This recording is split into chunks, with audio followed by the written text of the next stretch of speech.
By 3:11 a.m., the gallery speakers were hissing my name, and something in the sarcophagus blinked, both eyelids closing the wrong way. I clean floors for a living. At the Halberd Museum of Antiquities, that means mopping tiles older than my grandma and wheeling a rattling yellow cart through halls where the alarms are more sensitive than my feelings. My badge says custodial, night shift. Officially, I'm a contractor. In practice, I'm the only heartbeat in the building from midnight until sunrise. I took the job after a string of temporary gigs because I needed the differential pay. My mum's prescriptions aren't cheap, and because museums at night feel like libraries full of sleeping animals. I've always liked quiet. It's easier than the world. The crew lead warned me, half joking, "Don't stare too long at the glass. People swear things look back." I laughed. Then he added, not joking at all, "Security wants routes finished by 3:30. Don't stay past then in ancient civilizations." At 2:47 a.m. the temperature dropped. Not an AC draft, not winter creep. The kind of cold that makes your scalp tighten and the hair along my forearms rise like 1,000 tiny compasses finding north. My breath blurred in front of me. I clicked my handheld thermometer out of habit. 47 degrees Fahrenheit in a climate-controlled room set to 68. I told myself the sensor was off.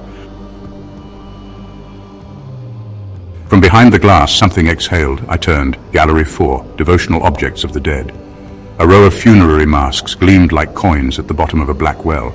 The audio guide, a recorded loop of a curator explaining burial rites, should have ended at midnight. Now it crackled on, stuttering, then distorting into whispers that weren't in English. "Stop," I said, because saying anything felt better than swallowing panic. My heartbeat got loud, not just in my chest but in my ears, a wet thudding that made the room seem to pulse with it. My palms sweat through the nitrile gloves. My mop handle clicked against the tile like a metronome I couldn't shut off.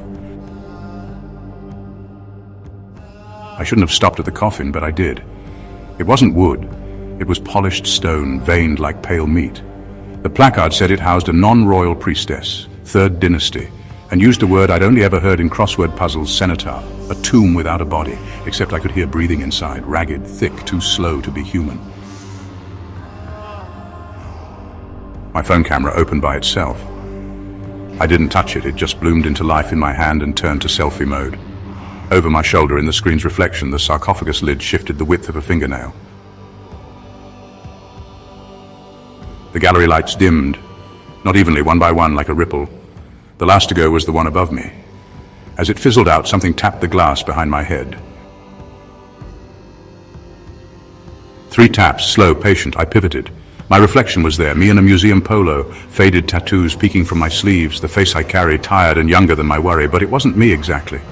My reflected eyes were too wide and too round, whites showing all the way around the irises like a frightened horse. My mouth smiled without my mouth moving. I backed away, cart squeaking. The wheels screamed the way cheap plastic does on stone. Every echo turned into whispers coming from different directions. My name threaded through the static, Miguel, Miguel, then a name I don't say out loud anymore, the boy I shoved in middle school who broke his wrist on the sidewalk while I pretended to laugh. It came like a taunt, then as a sob. My chest stung like I'd inhaled bleach. This is what they do, I thought. They wear your guilt like a glove puppet. I pushed for the door. It didn't budge. The crash bar was soft as bread. My radio fizzed with a burst of noise, and the overnight guard's voice came through. "Miguel, you off route? Cameras are down in 4. Don't..."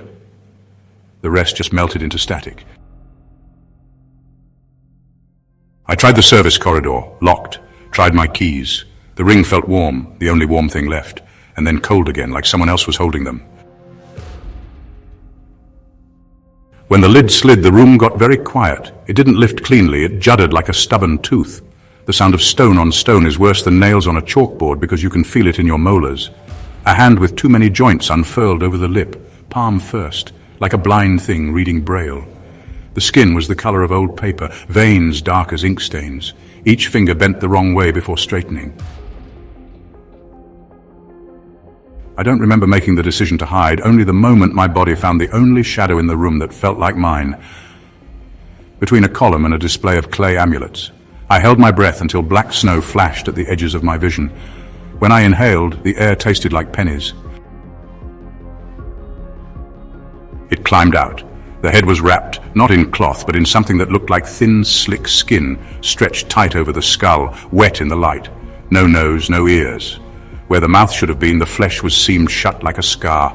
The eyes were the worst, two polished stones, too big, bulging outward as if the head had been vacuum sealed, and the eyes refused to shrink. It shuddered as though remembering how to stand. Then it turned straight toward where I hid and began to walk, knees bending backwards, steps soundless, but somehow heavy in my bones. Every time it took a step, the audio guide changed languages and spoke a word that wasn't in any language I know. "Why me?" I whispered without meaning to. It stopped, head cocking. Something passed over me like a shadow from a ceiling fan, except no fan moved. The temperature dropped again. A wheeze pressed against my ear from inside the wall.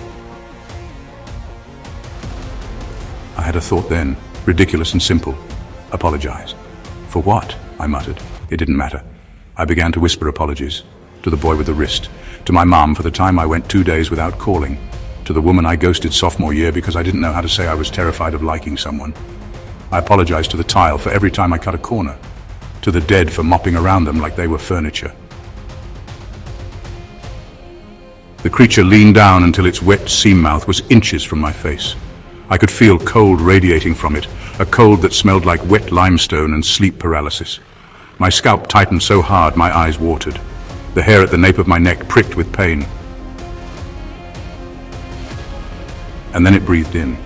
The sound it made was a drain unclogging and the ocean receding, and as it inhaled, it pulled the heat out of my cheeks, the sweat from my skin, even the fog of my breath. I felt lighter and lighter, like my shame was steam lifting off me, not gone, just stolen for a moment so I could stand again. The lights came on all at once. The lid slammed back into place so hard the floor shivered. The door opened with a click like an old pocket watch. My radio crackled. Cameras just popped back. "Break room, Miguel. Now!" I ran. My legs felt rubbery, my shirt glued to my spine. In the break room, I wrapped both hands around a paper cup of coffee and shook so hard I sloshed it. The guard on duty, Ms. Klein, silver hair in a bun, tight enough to bounce quarters, looked me over and didn't ask questions. She slid me a sugar packet and said, "You hear them?" I nodded. "They don't talk to everyone," she said. "When they do, you listen." I called my sister at 6. At first she said I needed sleep and maybe a lighter workload. Then I described the scene where a mouth should be. She went very quiet and confessed that Abuela used to tell stories about night keepers who came to test the living, to make sure the village remembered the dead right. I didn't work that night, or the next. I had dreams where the sarcophagus lid opened and my reflection slid out instead of anything dead. And in the dream I apologized to it until my teeth hurt. Eventually I went back. Bills return even when you don't. I told a therapist, the one at the free clinic. She took notes, didn't flinch when I described the wrong way legs and the inhale that sucked the heat out of me. She said sometimes the only way to carry old guilt is to set it on the table and look at it in good light. "Maybe," she said, pen scratching, "your mind needed a monster that could take it from you for a minute so you could see it wasn't all you are." I don't know what came out of that tomb. I don't really know why it came to me and not the guard reading a mystery novel a floor below. I do know I clean slower now near Gallery 4. I read the placards out loud like prayers. And whenever the air shifts, I say I'm listening. Have you ever been visited? Have you ever felt the night lean down to smell your fear and your regret and decide to let you keep both for one more sunrise? Tell me in the comments. Maybe we can band together and find refuge in each other's stories. Beware and don't ignore them. I've heard the ones who pretend nothing happened never make it past the third night. If you enjoyed this story, please subscribe and follow us for more bone-chilling chronicles. Join us on YouTube, TikTok, Instagram, Facebook, and Blue Sky for more, if you dare.